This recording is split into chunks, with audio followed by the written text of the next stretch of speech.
Everyone knows that A-list love is never easy. But was Ashton Kutcher and Demi Moore's relationship doomed from the start?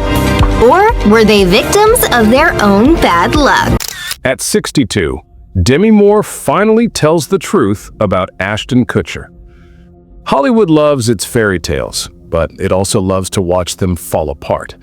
And few stories have done that quite like Demi Moore and Ashton Kutcher's whirlwind romance. It began as a modern love story that defied age, odds, and expectations. A 40-year-old woman rebuilding her life after heartbreak, and a 25-year-old rising star who made her believe in love again. For a while, they were the couple everyone talked about, glowing with glamour and passion. But behind the red carpets and perfect smiles, something darker was quietly unraveling. Now, at 62, Demi Moore is finally pulling back the curtain, revealing secrets that Hollywood never saw coming. What looked like a dream from the outside was, in truth, a storm of pain, betrayal, and emotional scars that never fully healed. Demi's story doesn't begin in fame or fortune. Born on November 11, 1962 in Roswell, New Mexico, her earliest memories were anything but glamorous. Even before she entered the world, her father had already abandoned the family, leaving her mother to navigate a life of chaos and struggle. Home wasn't a sanctuary, it was a battlefield of instability and broken trust. And yet, from those shadows, a Hollywood icon would one day rise, only to learn that even in the spotlight, heartbreak can still find you. From the outside, Demi Moore's life looked like a Hollywood dream. Beauty, fame, and success. But behind that glittering image lay a story far darker than most could imagine. Long before the red carpets and flashing cameras, Demi's world was filled with chaos, pain, and survival. At just 15 years old, her mother did the unthinkable. She allowed an older man to take advantage of Demi for $500. That moment shattered her sense of safety forever. Her home was never a refuge. Both her mother and stepfather were heavy drinkers, and the family moved more than 30 times before she even turned 14. Stability wasn't something Demi knew. Fear was. When she was only 12, Demi faced the kind of horror no child should ever see. Her mother tried to end her own life. With trembling hands, Demi dug pills from her mother's mouth while her stepfather held her down. That night, innocence vanished, replaced by the brutal understanding that she could only rely on herself. School offered no escape. She struggled with dyslexia and endured painful eye surgeries. By 16, she'd had enough. She dropped out, chasing freedom in a world that had only shown her pain. From modeling gigs to debt collection, she worked to survive. At 17, she married Freddie Moore, hoping love could fix what life had broken. But the marriage lasted just 4 years, leaving behind more lessons than joy. Still, Demi refused to give up. At 19, with nothing but determination, she landed her first real break, a role on General Hospital as Jackie Templeton. Over 1,000 actresses auditioned, but Demi's raw spark couldn't be ignored. Earning $750 per episode, she didn't just play a strong woman, she became one. And with that, the girl who once fought to survive finally began to rise. Her career was just beginning to sparkle, but behind the glittering lights, her world was quietly falling apart. While Hollywood saw Demi Moore as a rising star, off-screen she was fighting demons that threatened to destroy everything she'd worked for. The parties were wild, the nights blurred together, and addiction began to tighten its grip. She was on the edge until one director refused to let her fall. Joel Schumacher saw something in Demi that others didn't. Beneath the chaos, he recognized raw, untamed talent. But he also knew she needed help. With tough love and unwavering belief, he gave her a lifeline and a second chance. That chance came in 1985 with St. Elmo's Fire, the film that would define a generation. Demi landed the role of Jules, a troubled party girl whose pain mirrored her own. But there was a catch. Schumacher gave her an ultimatum: get sober or lose the part. It was a moment of truth.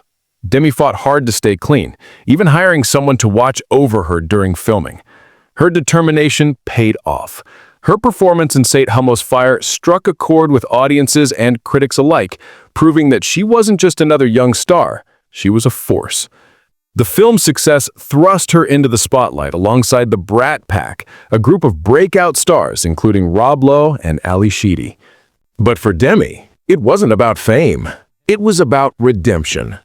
That role wasn't just another line on her resume. It was proof that she could rise from her lowest moments and rebuild her life. With hits like About Last Night and Ghost, she didn't just survive Hollywood, she conquered it. The Brat Pack became a symbol of youth and rebellion in the 80s, but for Demi Moore, it marked the beginning of something far greater. Her transformation from a broken soul into one of the most enduring and unforgettable icons in Hollywood history. It's hard to forget the moment Demi Moore went from Hollywood starlet to global phenomenon. In 1990, she didn't just act in Ghost, she haunted the hearts of millions. The film, made on a modest budget of just $22 to $23 million, became a cultural earthquake, pulling in over $505 million worldwide and turning Moore into one of the most sought-after stars on the planet. Her performance as Molly Jensen wasn't just moving, it was unforgettable. The now iconic pottery wheel scene with Patrick Swayze, set to Unchained Melody, became one of cinema's most romantic moments ever filmed. And when Demi chopped her hair short for the role, she accidentally launched a global trend. Overnight, her look was everywhere, from fashion magazines to small-town salons. But the magic didn't stop there. While Ghost was dominating theaters, her husband Bruce Willis was setting the box office ablaze with Die Hard 2. For one brief golden moment, they ruled Hollywood together, the only married couple in history to simultaneously hold the top 2 spots at the box office. Critics couldn't look away either. Demi's raw, emotional performance earned her a Golden Globe nomination and a Saturn Award, cementing her as both a box office powerhouse and a serious actress. Ghost wasn't just a love story.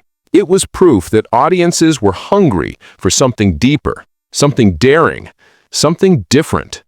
And from that moment on, Demi Moore wasn't just another actress. She was a symbol of what Hollywood magic could look like when talent, timing, and heart all align perfectly. Imagine standing between Tom Cruise and Jack Nicholson, 2 Hollywood giants, and still stealing the scene. That's exactly what Demi Moore did in 1992's A Few Good Men. As Lieutenant Commander Joanne Galloway, she wasn't just acting, she was commanding. The film exploded, grossing over $243 million worldwide and cementing her status as one of Hollywood's most powerful leading women. But Moore didn't stop there.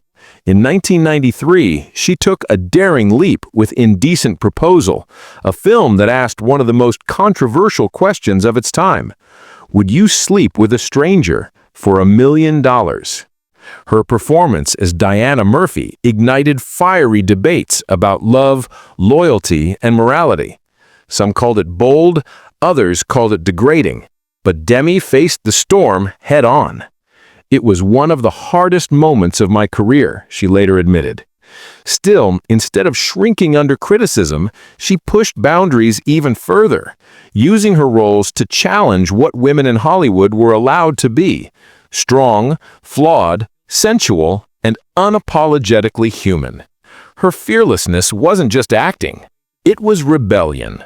Through her vulnerability and courage, she became a symbol of an era when movie stars dared to be real. Yet behind all that strength was a young woman who once felt powerless. Long before the fame, before the glamour, there was a teenage girl just trying to escape pain. At 17, Demi married musician Freddie Moore, not out of love, but as a way to run from the heartbreak of losing her stepfather. In her memoir, Inside Out, she confessed that even the night before the wedding, she was on the phone with another man, already doubting her choice.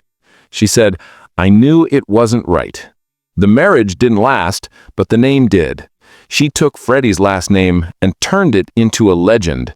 Together, they even wrote a song called "It's Not a Rumor," and little did anyone know, that title would foreshadow the life of the woman who became one of Hollywood's most talked about stars.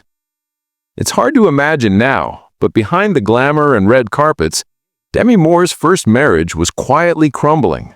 She was still just a teenager, barely grown, trying to discover who she was while living in a world that demanded she already had it all figured out. Later, she confessed that she sabotaged the marriage herself because deep down she knew it wasn't right.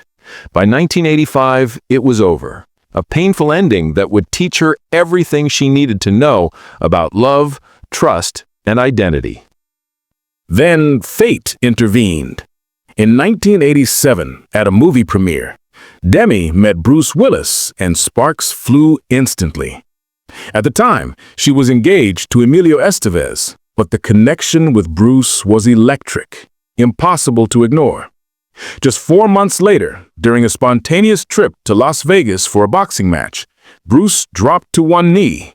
They married that very night, November 21, 1987, in true Hollywood whirlwind fashion. For a while, it really did feel like a fairy tale. Bruce became the action hero of a generation with Die Hard, while Demi shattered glass ceilings as one of Hollywood's highest-paid actresses. Together, they welcomed 3 beautiful daughters, Rumor, Scout, and Tallulah, and built a family that looked perfect from the outside. But success has a price. Bruce longed for a quieter home life, while Demi was unstoppable, chasing roles, breaking records, and even earning $12.5 million for striptease. The more their stars rose, the further apart they drifted. Still, their bond remained strong enough to shine through on screen in Mortal Thoughts, a film that captured the deep connection that never really faded. By 1998, after 11 years together, they called it quits, but did so with grace. Instead of bitterness, they chose friendship. They co-parented their daughters, showed up for each other's milestones, and even attended each other's weddings years later. Their relationship evolved into something rare in Hollywood, proof that love doesn't always have to end just because marriage does. And through it all, Demi kept redefining what it meant to be a woman in control of her life. When she posed nude and pregnant on the cover of Vanity Fair in 1991, the world gasped, but she didn't flinch. That photograph wasn't just art, it was a statement. A declaration that motherhood and ambition could coexist, that a woman could be powerful, vulnerable, and unapologetically herself all at once. On film sets, Demi Moore wasn't just an actress. She was a mother fighting to balance fame and family. She went so far as to create a nursery for her youngest daughter on the set of G.I. Jane, determined to keep her children close no matter what. Yet, even with all her efforts, guilt lingered. She often felt torn between her passion for acting and her duty as a mom. After her separation from Bruce Willis, Demi made a decision that stunned Hollywood. She walked away. Leaving behind red carpets and flashing cameras, she moved to Idaho, trading fame for family. It was a bold, selfless act. Proof that behind the glamorous facade was a woman defined not by movies, but by motherhood. Her journey had always been one of sacrifice, resilience, and an unshakable love for her daughters. But just when it seemed Demi had stepped away for good, fate had other plans. In 2003, at the New York premiere of Charlie's Angels Full Throttle, she met a man who would turn her world upside down, Ashton Kutcher. She was 40, he was 25. Yet the spark between them was undeniable. What began as a chance meeting turned into an 8-hour phone call that same night. 2 souls connecting over dreams, fears, and philosophies of life. 3 weeks later, Ashton had already met Demi's daughters and even her ex-husband, Bruce Willis. Then, just 2 months after that, Ashton surprised her with a midnight beach picnic in Santa Barbara. There, surrounded by flickering candles, he spelled out, "Marry me," with rose petals. he slipped a 5-carat Asher-cut diamond ring worth $250,000 onto her finger. Within 4 months, they were living together and had launched their own production company, Catalyst Films. Their first project, Beauty and the Geek, became an instant hit, sealing their image as Hollywood's new golden couple. A love story that shimmered with passion, promise, and just a touch of scandal. It was the kind of love story Hollywood couldn't stop talking about. Glamorous, unexpected, and endlessly photographed. But beneath the spotlight and smiles, tragedy struck. 6 months into Demi's pregnancy, she suffered a heartbreaking miscarriage. The loss shattered both of them. In their grief, they turned to counseling, sometimes several times a week, desperately trying to heal. Later, Ashton would admit that the tragedy made him realize he was ready to be a father, deepening his love and commitment to Demi. But the world didn't see their pain, it only saw the headlines. The 15-year age gap became tabloid gold. When they appeared together at another Charlie's Angels premiere, chaos followed. Paparazzi swarmed them, tabloids offered thousands for a single photo of them kissing, and late-night comedians turned their relationship into a national punchline. The term cougar became pop culture's new buzzword, and unfairly, Demi was branded its face. Yet, instead of hiding, Demi laughed back. In 2005, she appeared on Saturday Night Live wearing old age makeup, playfully mocking the jokes at her expense. And later that year, love triumphed once again. In September 2005, Demi and Ashton married in an intimate ceremony at their Beverly Hills home with just 100 guests, including Bruce Willis. Demi glowed in a Lanvin gown while Ashton looked dashing in a cream Brooks Brothers suit. They exchanged vows under a traditional Kabbalah chuppah, surrounded by warmth and tears. But the most emotional moment came when Demi's daughters, Rumor, Scout, and Tallulah, read heartfelt letters to Ashton. In return, he gifted each of them a Cartier love bracelet, a promise that his heart belonged not just to Demi, but to the family they had become together. It was a love story that seemed too picture-perfect to be real. Hollywood's golden couple blending families, laughter, and love. Even Bruce Willis, Demi's ex-husband, was said to be moved to tears during their heartfelt wedding ceremony. After the I-do's, Demi Moore and Ashton Kutcher built a blended family dream. They bought a cozy home in Idaho where holidays turned into magical gatherings filled with themed parties, laughter, and shared vacations with Bruce and his family. Surprisingly, there was no bitterness, only mutual respect. Bruce even praised Ashton, calling him one of the few men his daughters ever said, "I love you too." At just 27, Ashton stepped into a role that would test his maturity more than any acting job ever could. He became stepdad to 3 teenage girls, 17, 14, and 11, braiding hair, showing up for school events, and even taking parenting classes just to get it right. He wasn't just playing dad, he was becoming one. He encouraged Rumor to start her Twitter account and even helped produce her film The Whole 10 Yards. Scout credited Ashton for sparking her love of technology, a passion that later led her toward computer science. But of course, the path wasn't always smooth. Tallulah admitted she struggled to see him as a father figure, while Rumor once shyly confessed she had a crush on him before he dated her mom. Still, Ashton never gave up. Even after his marriage to Demi ended, his connection to the girls didn't. He publicly cheered Rumor on during Dancing with the Stars and continued to celebrate their milestones. In 2020, Ashton said he would always love and support them, proving his bond with Demi's daughters had outlasted the marriage itself. But behind the smiles and blended family portraits, darkness loomed. On September 23, 2003, during a routine checkup, Demi and Ashton received devastating news. The baby girl they had already named Chaplain Ray no longer had a heartbeat. For Demi, the loss was crushing. After nearly 2 decades of sobriety, she spiraled, blaming herself for drinking and smoking early in the pregnancy. Grief swallowed her whole. Alcohol and painkillers became her escape. and her weight plummeted to a frail 98 pounds. The couple turned to IVF, hoping for another miracle, but each attempt failed. Demi would later describe that time as one of the darkest of her life, when love, hope, and purpose all seemed to slip away, leaving only silence where a heartbeat should have been. It was the kind of Hollywood love story everyone thought would last forever, until the cracks began to show. In her memoir, Demi Moore revealed that Ashton Kutcher tried to be her rock, but he couldn't truly understand the depth of her pain. What once burned with passion began to flicker under the weight of grief and unspoken hurt. Desperate to save what they had, Demi agreed to things that went against her own heart. At Kutcher's request, she allowed threesomes, believing it might keep him happy, that maybe love could survive if she just gave a little more. But instead of closeness, she felt hollow, ashamed, and lost. Together they searched for healing in other ways: spiritual retreats, the Kabbalah Center, even a trip to Israel.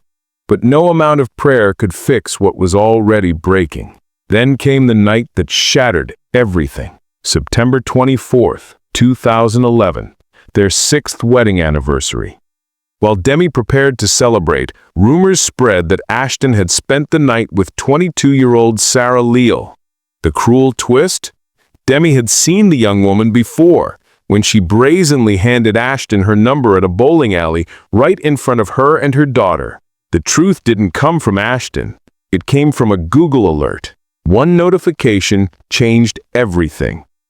When confronted, Ashton confessed, but tried to justify his actions, blaming their threesomes for blurring boundaries. The betrayal deepened when Demi later discovered another affair with 21-year-old Brittany Jones. Still, they had to play the part, appearing side by side at a public charity event just days later, pretending everything was fine. But inside, Demi was breaking. On November 17, 2011, she finally let go, announcing their separation. "It's painful," she said, "but I must stay true to my values." The divorce would drag on, but the damage had already been done. It was the end of an era and the beginning of a personal collapse.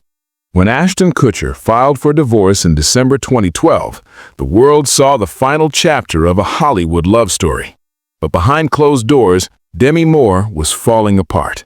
The woman once hailed as one of Hollywood's strongest leading ladies suddenly found her self-worth shattered into pieces. Kutcher would later admit the split made him feel like a failure, but for Demi, the pain went much deeper. It consumed her. Just weeks after the separation, tragedy struck. On the night of January 23, 2012, Demi collapsed at her Benedict Canyon home during a party. The shocking cause, a mix of synthetic cannabis and nitrous oxide, sent her into violent convulsions as panicked friends called 911. That night marked the beginning of one of the darkest spirals of her life. Over the next 3 years, addiction became her shadow. Nearly 2 decades of sobriety vanished. She turned to pills, as many as a dozen Vicodin a day, and vodka mixed with energy drinks. Her obsession with her body intensified. She spent hours staring into mirrors, convinced she wasn't thin enough. At just 102 pounds, her body began to give out, racked by seizures brought on by exhaustion and starvation. The once invincible Demi Moore disappeared behind closed doors. She skipped family gatherings, including her daughter Rumer's 30th birthday, and shut herself off from everyone who cared. She was caught in a vicious loop of addiction, loneliness, and self-destruction. But time and pain have a way of teaching. Now, at 62, Demi has redefined love on her own terms. In a 2024 Vogue interview, she revealed that her most important relationship isn't with a partner, it's with herself. She calls it solo partnering, a commitment to her own growth, peace, and happiness. After decades of searching for completion in others, Demi Moore finally found it within. It's not often that a single idea reshapes how people view love, but Demi Moore did just that. After one powerful interview, the concept of solo partnering exploded online, sparking a movement that celebrated self-love over dependence. For Demi, it wasn't just a trend, it was a lifestyle shift. These days, her approach to dating is just as intentional. Over the past year, she's only gone on 3 carefully chosen dates. One of them, with an astrophysicist she met at a TED Talk.